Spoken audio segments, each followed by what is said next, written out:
Hey, folks, we are back with a bang. I'm Nigel Walsh. This is Unfiltered, and you are? Matt Connolly. You are more excited than that, Matt Conley. You are? Mm, I feel like it's like the being on stage. I am Matt Connolly. Hello, Nigel Walsh. How are you? I'm very good. I am pleased to be back recording with you. As always, we spent the last hour chit-chatting and working out what's right and wrong with the Yeah, and now I'm world. going to go to another meeting in 3 And minutes. now, in 3 minutes probably. So can we do this really, really quickly?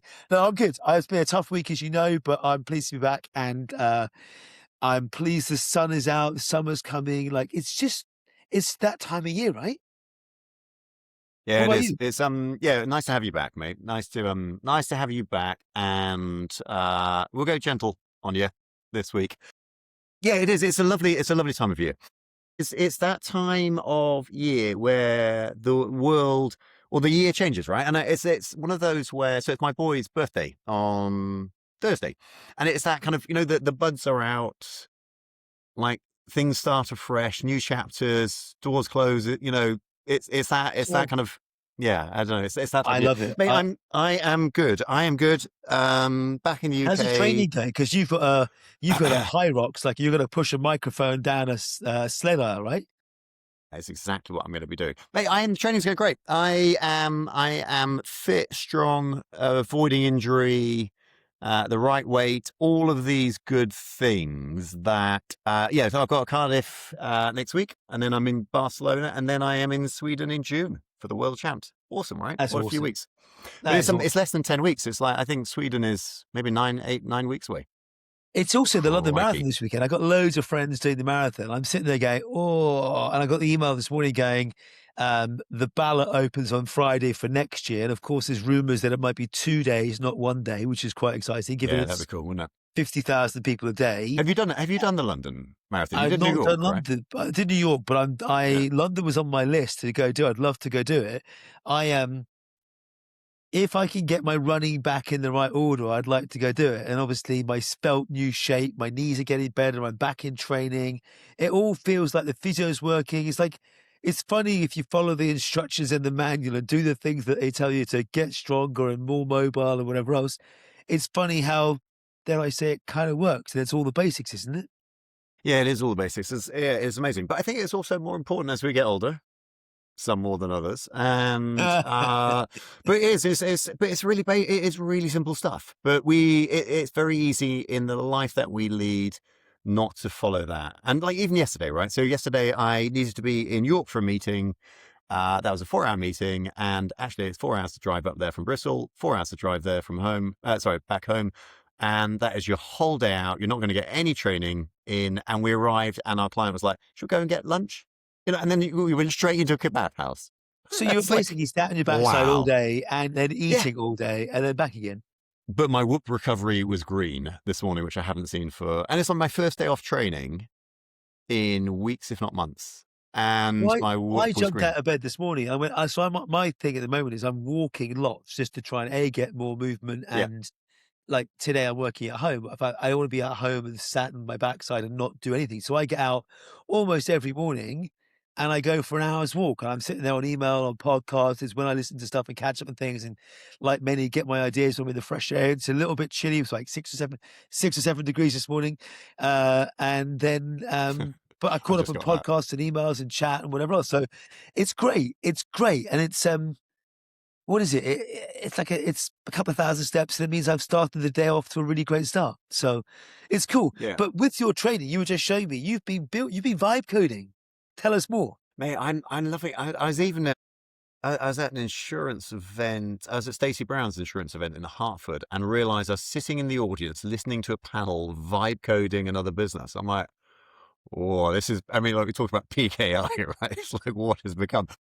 So I am building higher IQ, the higher up specific, all right. And apologies in advance for all those higher up Just tell us haters what out High there. Rock stands for, given that you and I have both done one together. What's it? Oh, what is it? Is it some? I want to say hybrid something. Hybrid rock stars. Is that what it is? There we go. Hybrid rock There we stars. go. Oh, I guess awful. you're the young, handsome rock star that's aging carefully. I'm the balding old guy, right? Is that what it is? Who's got Damn it. more hair on his face now than on his head? which is something. But mate, so yeah, so as I've said on this pod, I have been plugging into my data more than ever. When I talk about my data, my Strava data, my Apple Health, my whatever it be, pulling all of that and then building training programs on top of that, as well as nutrition programs, right? And I've been using AI to help that, and then this constant daily update. And there's like, again, it's just one of those, if I'm sure I'm not the only person, right? I've got a group of mates who all do this, who all are leaning into the way I've been doing it and following suit. And I'm like, let's build an intelligent kind of platform that pulls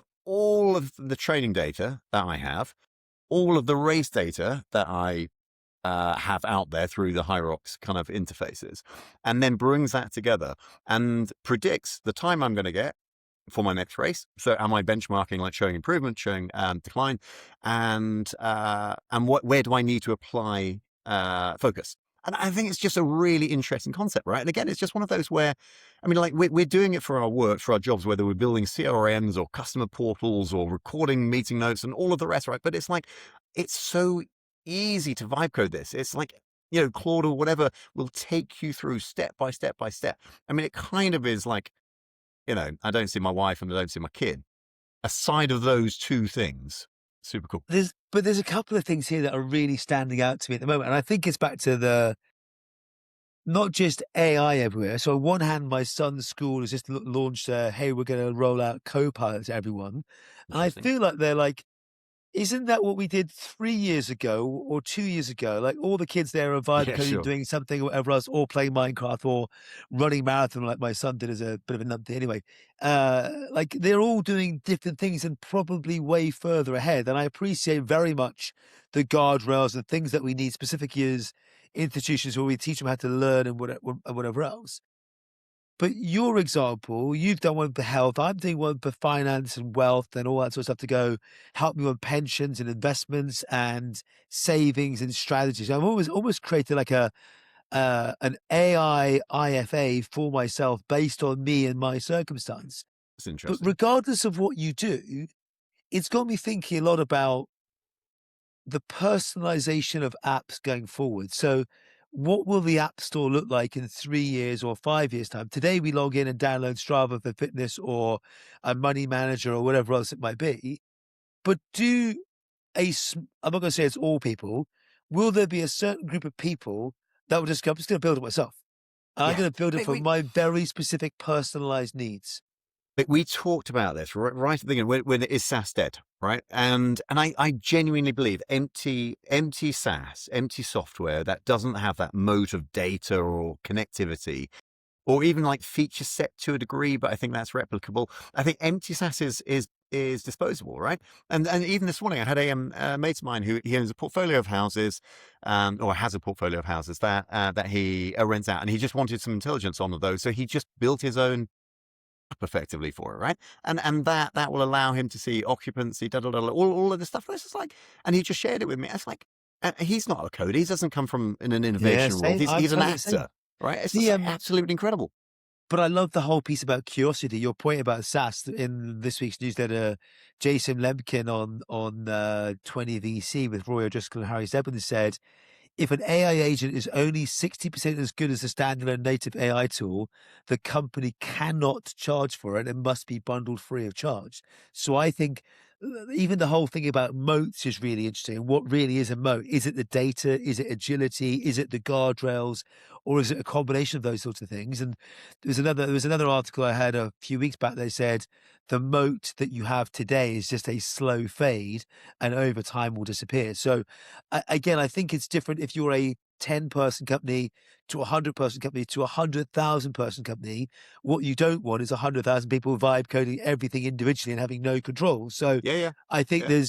there's a time and place, or there's a thing for all of these. There's a space for all of these things, but none of us are going to plug out ServiceNow or Salesforce or SAP or Oracle or any of these work there, any of these more incumbent SaaS type platforms that run organizations at scale.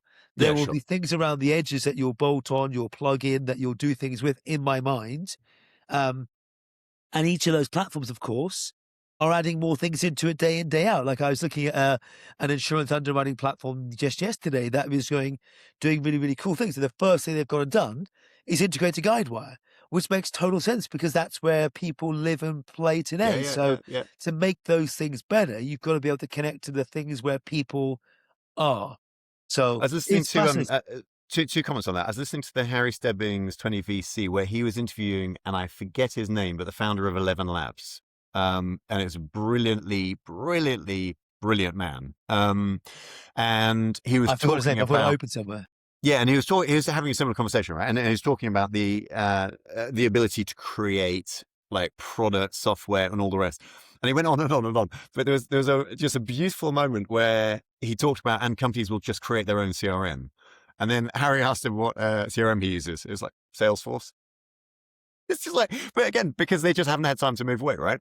But we also have to apply the common sense factor. Should we be Should we be vibe coding something that we can get off the shelf that's good enough that won't move the needle on my business? So unless it's fundamentally going to change what we do, use the things that have had billions of dollars of investments to get them there in the first place. But do Yeah, no, things but where it will make a you difference. vibe code you to solve problems that you can't otherwise solve, right? Yeah, If you I can totally pay agree. five, if you can $5 a month, but if you can't pay $5 a month, then yeah, vibe code it, right? Or, I think whatever it is. you're talking about the head of sales, Carlos Rayner. I'm halfway through it. So with the 11 Was Labs it? guy. Yeah, I think so. Was it? I thought it was the founder. I could be wrong. I could be wrong. He's Okay. also Oh no, speaking to he the other is. Yeah, person. he's chief revenue guy, right? Yeah, That's you're right. right. Yeah, Yeah, yeah. I really yeah, liked yeah, it.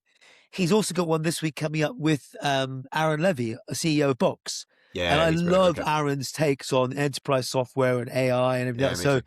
I'm looking forward to that. I've not quite, I don't think it's out yet, but I'm looking forward to that. But the other one that you and I both listened to, we were talking to a minute ago on this week's newsletter for me, I'm sure you'll probably mention it as well, is Jake Paul. Yeah, And it just surprised me because he talks about like attention being the biggest thing that you need. I guess you can almost go back to the very original Transformer white paper, and it is attention is all that you need. So it's a fascinating thing where they've gone, are you entertaining? Are you an influencer? Could you do this thing? And then how do you turn distribution into a business going forward? In the same way well, that Mr. Beast has now yeah. bought a bank and building out financial services products. But it's also really interesting. If you are an LP, where do you put your money, right? And then do you go down a traditional VC route, or do you put it into a Jake Paul? And I had no idea, apart from his fight with Anthony Joshua, the fact he was married, or sorry, he's dating uh, the No, Dutch, Danish, Dutch. yeah, is it Yes. ice He's skater, yeah, yeah.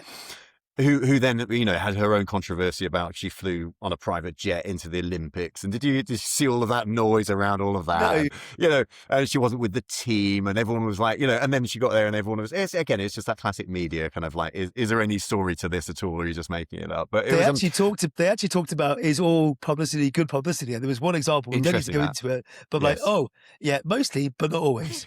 Yeah, I know it's good. It involved an island. Like, Don't go there. I'm not going there.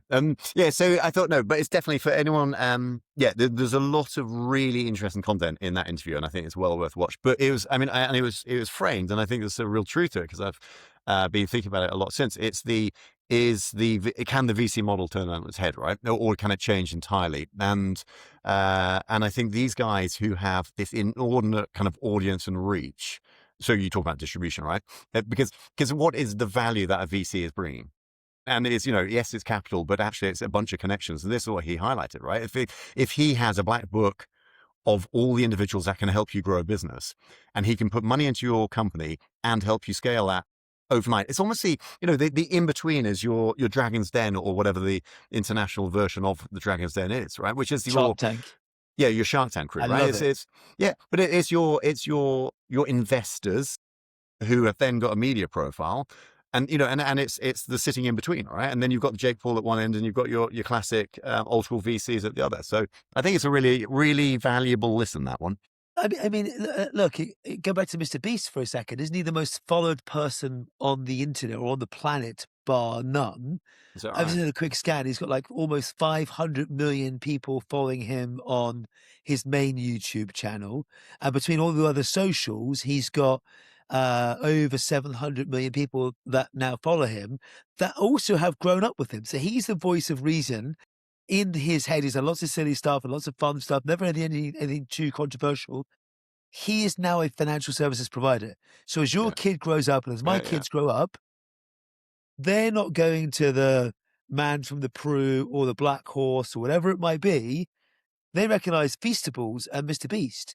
So if he now says, and by the way, here's my credit card, or here's my bank account, or here's my chocolate bar, like distribution there is super interesting.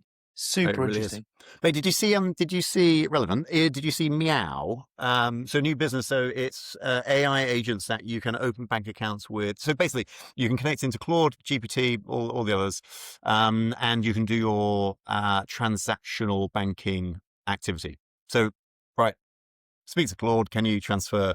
Or now, look at me. Speak to Whisperflow in Claude. Jeez, transfer some money over to Nigel to I don't know, to sponsor his London Marathon efforts for next year. But isn't that nuts, right? That, I mean, and again, the dangers, but also the opportunity that if this comes mainstream, which it will, we will be using a centralized AI of choice to do everything in our lives. Incredible. I genuinely think the cell phone will become your personal assistant in a completely different way. I talk to, like when I'm out walking, I talk to much of my notes or messages that I Yeah. send.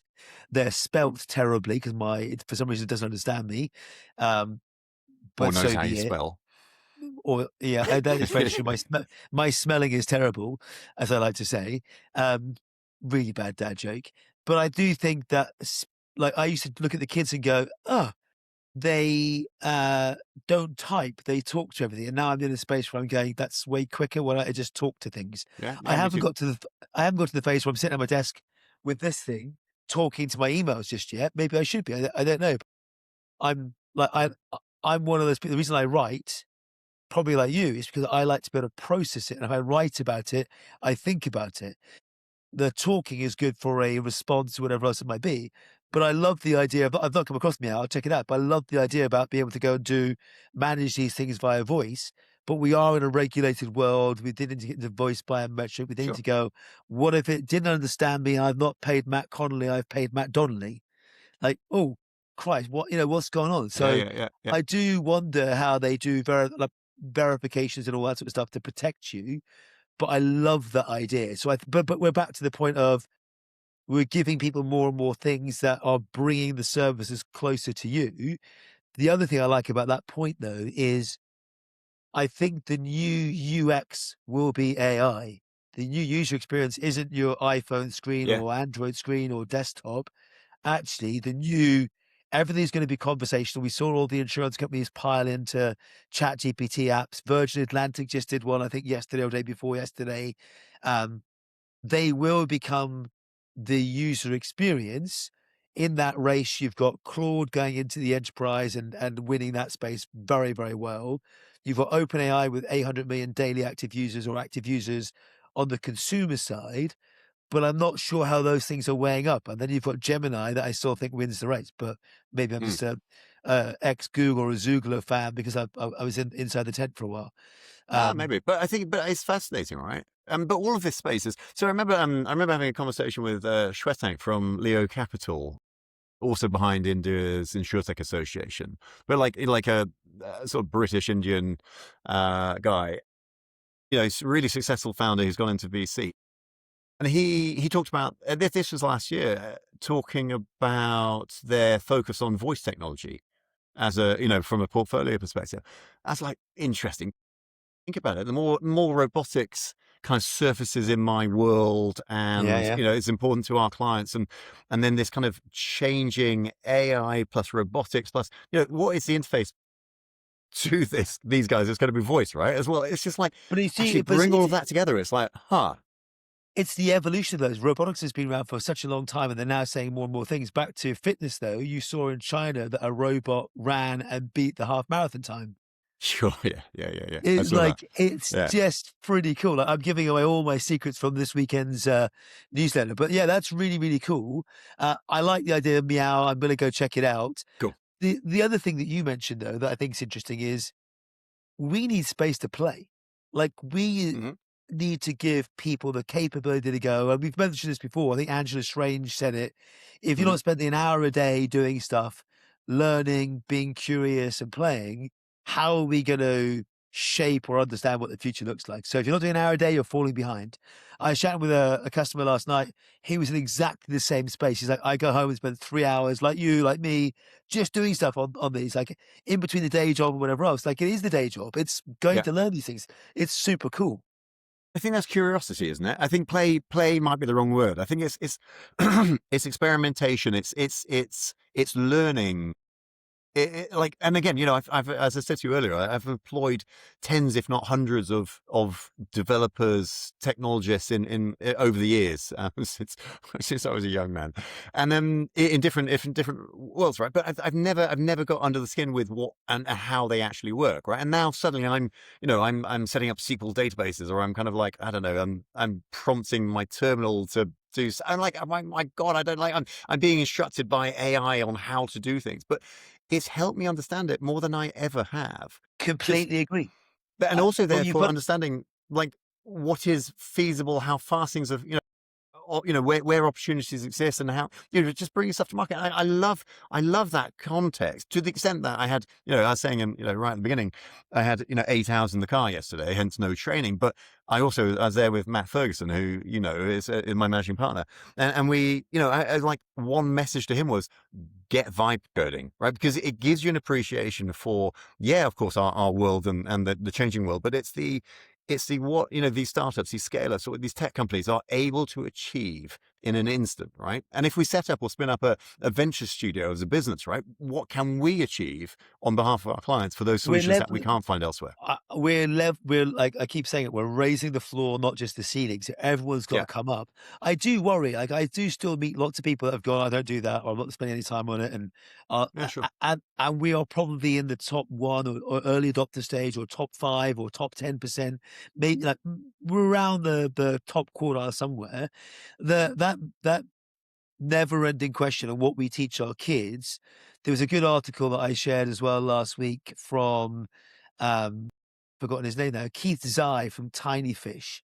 So I always talk about creativity, curiosity, storytelling.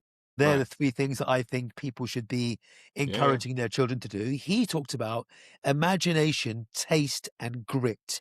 And I really like the three things. He goes into them in examples. He gave an example from James Dyson, who said, it took him 5,127 prototypes to get the bagless Hoover correct. Like that is grit. Like one of my favorite personal Yeah, yeah, quotes yeah. is passion may fuel your fire, but tenacity gets you to your destination. So you've got to have both. You and I love the industry, love insurance, love technology, love exercise and training. All these things are combining together. The reason I use the word play, if you go back to folks like, there's a whole lot of people. Charlie Kirsten wrote a book on some of this sort of stuff. He used to talk about Lego play and a bunch of others. Hmm. Was actually was David Attenborough said, we grow old because we forget to play. And adults get like, when we stop playing, we become less curious. So do play at these things. Like I love seeing Oscar, like we bought him a 3D printer years ago, thinking it would never be used after the first week. That thing is humming away all the time, doing bits on things. And like, it's just unbelievable That's the so things that you can cool. do. It's back to Huh. a level of curiosity. What can I go Yeah. create? What can I not go create?